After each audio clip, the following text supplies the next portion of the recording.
Will the era of astronomy be divided into a time before and a time after the James Webb Telescope? Well, the answer is obvious.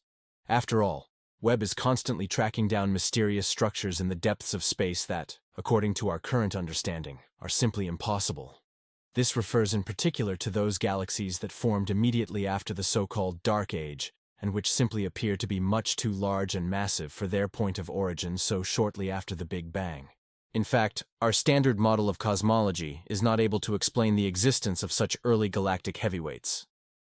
But now the astronomical tide has turned, and a team of experts is sure that they have finally cracked the mystery of the so-called universe breakers. The view of the starry night sky is simply overwhelming. Under favorable conditions, it's actually possible to see up to 6,000 of these twinkling objects with the naked eye from Earth. And since the universe is truly not stingy with its luminous attractions these days, the following is all the more surprising. In truth, the universe was once a place of absolute darkness. If we turn back the wheel of time to 380,000 years after the Big Bang, we find ourselves in a cosmos that was nothing more than a hot and dense ionized plasma. However, the universe then cooled down enough for the protons and electrons to combine to form neutral hydrogen atoms. The crucial thing, however, is that during this so-called Dark Age, there were no light sources, stars, or galaxies, just a transparent, neutral space filled with a dense fog of hydrogen gas. That the universe light was switched on again in the period that followed is thanks to the first stars and galaxies, which were born around 100 million years later and gradually reionized the gas through their ultraviolet radiation. In other words, the electrons were separated from the protons, leaving them as free particles. And although the cosmic twilight era still raises many questions today, the James Webb Telescope has already shown us that it sometimes took a very different course than previously thought. Specifically designed for infrared astronomy, and 100 times more powerful than its scientific predecessor Hubble, one of Webb's main tasks is to detect the first luminous objects and galaxies to have emerged from the Dark Age. To understand why the discoveries made by the $10 billion device so far seem so surprising, not to mention impossible, we should briefly recall what kinds of structures the experts had expected to see during this phase of the cosmos. In fact, astronomers had expected to see only tiny baby galaxies for this early chapter of the universe, and for a very simple reason. According to our standard model of cosmology, there was simply not enough normal matter at that time to pave the way for fully fledged galaxies the size of our Milky Way. But against all expectations, Webb would ultimately uncover exactly that. 6 galactic premature babies that already existed 500 to 700 million years after the Big Bang. And despite all that, they were already as developed as the Milky Way is today. Specifically, this means that all the discovered objects already contained more than 10, and in one case, even more than 100, billion solar masses of stars. But how is that even possible? Well, the first answer that crossed Joel Leja's mind was, not at all. Which is why the co-author of the study from Pennsylvania State University initially assumed that he and his colleagues must have made a serious mistake. However, subsequent review showed that this was simply not the case, so that since then, experts have been confronted with some rather confusing excesses of the cosmos which stand in stark contradiction to our established assumptions. Has the standard model of cosmology become obsolete? In this context, Leja finally said that this discovery came as such a surprise that it, quote, presents a real problem for science. In line with this, co-author Erica Nelson from the University of Colorado at Boulder added that our understanding of cosmology is reaching its limits, if even one of the found galaxies turns out to be real. But why is that so? Why do 6 unexpectedly massive galaxies, which appear as mere red dots in the sky, have the devastating potential to suddenly overturn everything we thought we knew about early cosmic evolution? Well, it's quite simple. To explain the existence of such massive galaxies at such an early point in time, the density of matter in the young universe would either have to have been 2 to 5 times greater than our models suggest, or the galactic heavyweights would have to have formed in a way that is still completely unknown to us. But that's not all.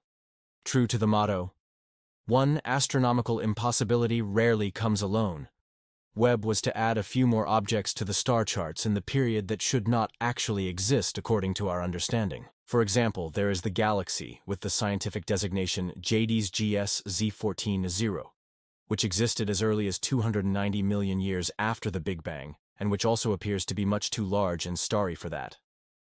The same applies to the so-called red monsters, which were revealed by Webb's NIRCam, near-infrared camera, spectrometer, and immediately caught the attention of Mengguan Xiao from the University of Geneva. To be more precise, we are dealing here with 3 galaxies from a time around 1 billion years after the birth of the cosmos, which were almost as massive as the Milky Way is today. In addition, the red monsters also appear to be extremely efficient star formers.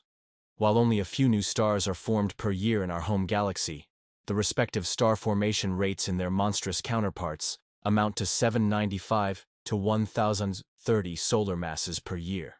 Surprisingly, however, the red monsters do not seem to contradict our standard model. Xiao states that ultimately no impossibly high density of matter is needed in the young universe to explain the existence of the structures. Instead, the key to galaxy growth in this case lies in the extraordinary conversion rate. While young galaxies can usually only use about 20% of the available gas for star formation, the red monsters have somehow managed to bypass the numerous factors that usually limit star production and achieve a conversion rate that is 2 to 3 times higher. But how did they manage it in the first place? Well, that's a question that is yet to be answered conclusively. All we know for sure is that everything indicates that the universe in its early days was 2 to 3 times more efficient at growing galaxies. But what enabled it to do so is still an unsolved mystery. But what may no longer be an unsolved mystery are the true origins of the supposed universe breakers. A team of experts has finally provided an explanation for the impossible early galaxies and shown that they could, in fact, represent something quite different. What the mysterious red dots really are. If you didn't make it to the 245th meeting of the American Astronomical Society in person this year, we'll be happy to give you a brief update. Before the gathering of the astronomical crème de la crème, a team led by Dale Kasparky from Colby College in Waterville, Maine, had devoted itself to the task of evaluating the largest data set to date on these little red dots, or for short LRDs, and made an astonishing discovery. It now seems likely that the light emitted by these objects, which has caused so much concern among experts in recent months, is not actually of stellar origin. After Kasparky and his colleagues had re-examined the spectra of the LRDs, they realized that a large proportion of them showed evidence of very rapid motions of up to 1.2 kilometers per second, and a pattern like that does not point to very early, massive star clusters, but rather to the typical accretion disks of black holes. In detail, this refers to the disks of gas and dust that surround the gravitational monster at its center, constantly feeding it new matter. When applied to the supposedly impossible red dots of light, this means nothing more than that about 70% of the LRDs found are not inexplicable galaxies but growing black holes, also known as active galactic nuclei, where the majority of the light does not come from stars but from accreting black holes. It follows that an impossibly high density of matter is not needed to explain their existence. But what does this mean for the big picture? Does this mean that the greatest astronomical crisis of our time is now finally a thing of the past? Well, we shouldn't be quite so hasty yet. After all, this new solution hypothesis also faces some problems. For example, there is the fact that the corresponding black holes appeared in large numbers about 600 million years after the Big Bang, and abruptly decreased again about 900 million years later. What this development is all about has yet to be discovered. However, one possible explanation is based on the approach that with the spread of star formation, the amount of dust and gas in which these LRDs were previously immersed also decreased, so that the emitted light gradually shifted from red to blue. As a result, the little red dots would not have simply disappeared from the cosmic scene, but would have merely taken on a color that cannot be detected by Webb. But that's just a theory, and so far, the case of the little red dots has not been definitively cracked. Despite all this, however, the experts emphasize that we are on the right track, and that it is now all the more important to compare our existing models with real observations in order to find a balance between what agrees well with both. And we think that your click perfectly matches the balance between the thumbs up and the subscribe button. Become a part of our community now to never miss a new video from us again.